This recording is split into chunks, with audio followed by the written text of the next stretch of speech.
Yo, yo, yo, it is your girl, Kulavoncille, and we are back. Second segment of Kicking It with Kula, all things hip-hop. It's not just music, it's a culture.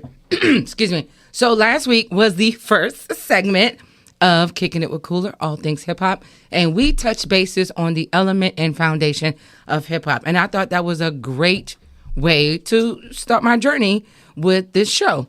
We're going to talk about, fundamentals before we start building up. Now, one of the fundamentals we touched base with was DJing. We started off with DJing because that's the groundwork for everything, I think. Now, DJing moved its way into the producer, okay? So why not have a segment dedicated to the producer?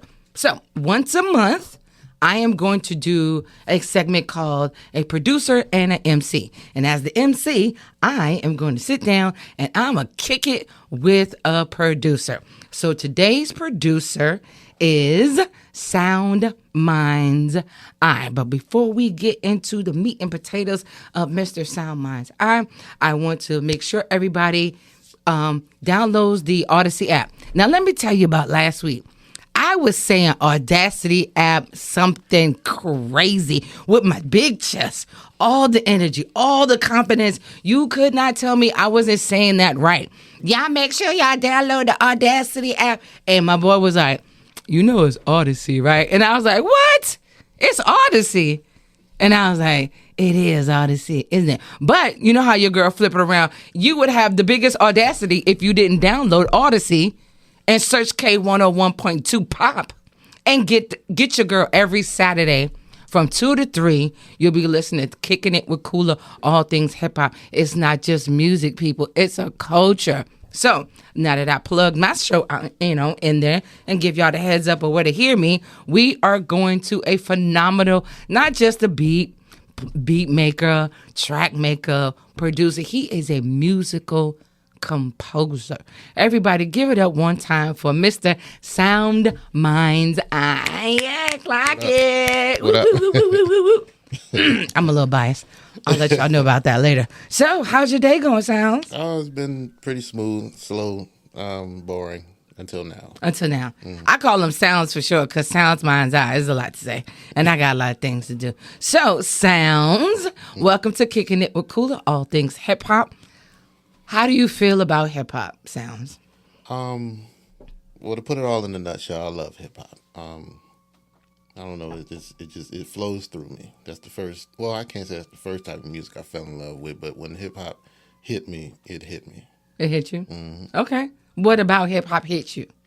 Well, initially, before I even knew anything about producing and anything, the beats hit me first. Okay. That's the first thing that would hit me. And then my brother, he was big on lyricism. So right. It made me start, focusing on the lyrics of it. But it was always the beat before anything for me. Okay. It was opposite for me. It was always the lyrics over top of the beat. But I guess that's a good reason why we have an MC and a producer here, because we're going to talk about the two things that make a great song. It's not just the lyrics, it's also the beat, right? Which one you think is more important? I know you biased. I'm biased. It's really hard to say. Uh-huh. I believe we had a discussion the other day. It might have been yesterday. We was listening to somebody. I can't remember who it was. But without the person's lyrics on that beat would have been trash. It was Busta. It was Busta, and it was a beat, and you were like, would you rhyme to this? And I was like, yeah. I was like, not really. It wouldn't be my choice. I said, but anything, it was Busta making the beat, because the way Busta was rhyming on the beat, you thought that was the beat. Exactly. And it was really his cadence. Exactly. And yeah, without the cadence, it would have been garbaggio. Yeah. So you're absolutely right. There are great times where the lyricist cadence, however they rhyme on it, make the beats. Because it could be a simple beat. Mm-hmm. But okay, speaking of simple beat, grinding. We all know grinding is a very simple beat. Mm-hmm. Okay, so who makes the beat? Who makes that song? So with that example, of course, the lyricist made that song. Okay, I'm about to say because we was about to, you know, I was like, you know, the Clips made that song. Stop playing with But me. you know, there are some times when the beat makes the song and the lyrics, like, it can do with or without the lyrics on it. Okay. I'm not sure if you remember that song, "Party Like a Rock Star." Yeah, I heard. Beat was crazy. Yeah, totally, dude. But I hated everything about what they were saying. I don't know about that one. Everything about what they were saying was like, I mean, the beat was like, you know. okay, so I will give you that. But okay, so it wasn't about lyrical delivery on that. No, because that's a party song. exactly. So to them, they're not supposed to get lyrical on a party song. Which is true. But for the most part, I think the ad libs were better than the lyrics, and that helped with the beat. You talking about a party? Yeah, The rock star? yeah, because you know all you do is remember the ad libs, and you remember how it dropped with the beat. You know what I'm saying? Mm-hmm. So there's a lot of songs in hip hop that you have where if you take the lyrics off, you'd be like, what is this? Mm-hmm. And then if you bring the beat and you can just listen to the beat, like, not Annie Up is not a good example. Annie Up is not a good example because that beat is crazy. Yeah. That beat is crazy. But I love the combination of the two. All right, so we have a great understanding of the relationship between a producer and an MC. Who are your favorite MC producer collab up, Well, working together kind of thing? first and foremost, and this is still at the top of my list, Talib Kweli and DJ High Tech. They Okay. Reflection Eternal album is still one of my favorite albums that I could still listen to back to back. Even preparing for this, I was listening to it again and it was bringing it back to me. Okay, what is it about High Tech and Talib that mesh well together? So, Kweli is a lyricist. Yes. Right? In High Tech, his beats, to me, he was, I'm going to say, one of the first producers I paid attention to that made you pay attention to his beats. Okay. He'll have a song with Kweli on there, Mm-hmm. and he'll separate a spot for just his music to play. Okay. And he just added little things in there. So that was the first time that I really truly paid attention to a producer. Okay. So what is it about a producer that makes you pay attention to them? Well, their musicality. Okay. Hard drums. It needs more than that to me. Like the music has to have some type of movement. The music has to talk. The music has to tell a story just like the MC is telling the story. Okay. They'll go together perfectly. So how does the instrumental tell a story to you? Because as an MC, I know how the bars tell a story and how to write it. I'm not saying there's not affliction in the beat, because I look for certain nuances of a beat, so I know where to put certain bars and ad-libs, and it'll go like when a beat drops, I know certain things to say or whatever. Mm-hmm. But what is it about a producer when you hear other producers' music that resonates with you, that makes you want to get in the lab and do your thing?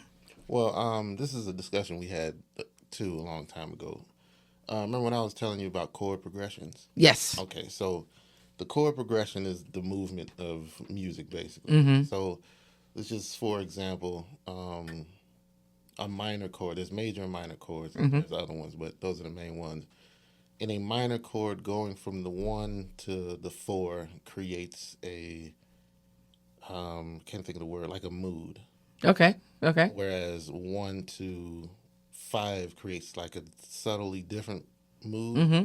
And then 1 to 3 leads to either 1 or 4 again. So it's a movement that tells a story to me. Okay. See, that's why I said you're more of a musical composer. Because when you first told me about chord progressions, I was like, what? Like, what are you talking about? And then when I saw you do it on the keyboard, and then I felt it. Yeah. Now, I don't know what it looks like to do, but I know how it feels to hear.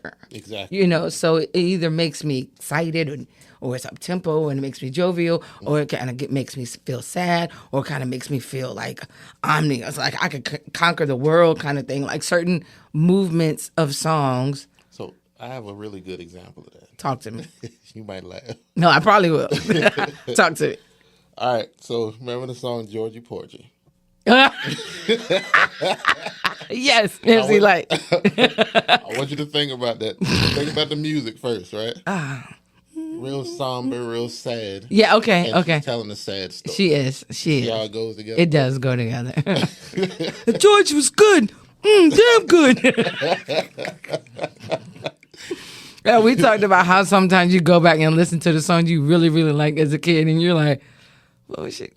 What was she spitting? Like, I thought she was spitting. I thought she was spitting. I went back and listened to the lyrics. I was like, ooh, okay, like, that's cute. But yes, it was a very, and she's a great storyteller too. That's one of my favorite songs, Georgie Porgy. And it's not like something you would think somebody would talk about, but she made herself stand out with that song. And you're right. Yeah, like, it did have like a heaviness to it because of the content that she was talking about. So yeah, it did help create the more vivid part of that storytelling, help her bring it to life. Exactly. That's what's up. It's weird that you say that because I've been fishing around on your YouTube,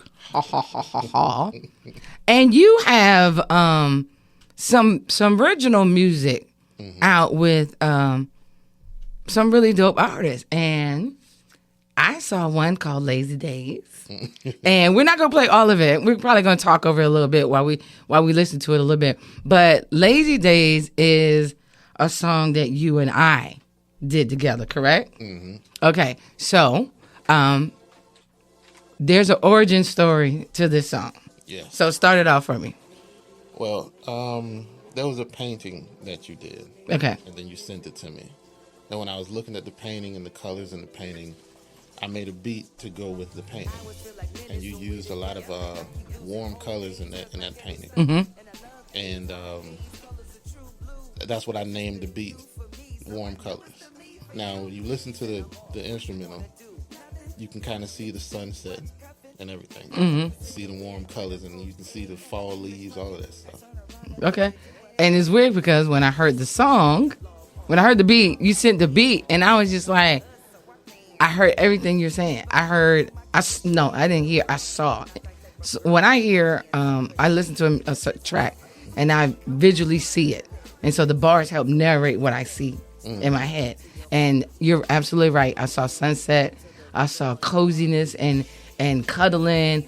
I saw love. I saw a day where a couple just chilled out the whole day and just had a lazy day. And that was an organic way that Sounds and I came up with a song based off the inflections that I heard from the beat. So I just want to say shout out for that, and thank you for creating one of our dope songs, Lazy Days. Now, when we come back to Kicking It with Kula, all things hip hop, we're going to dive deeper into your hip hop phase, because you told me about High Tech, and you sent me one of your songs that you like about High Tech. So we're going to listen to that. We're going to dive into some of your other favorites, and we're going to talk about what about those particular producers make you put them up to top rank. All right. We'll see you back. Kicking It with Kula, all things hip hop.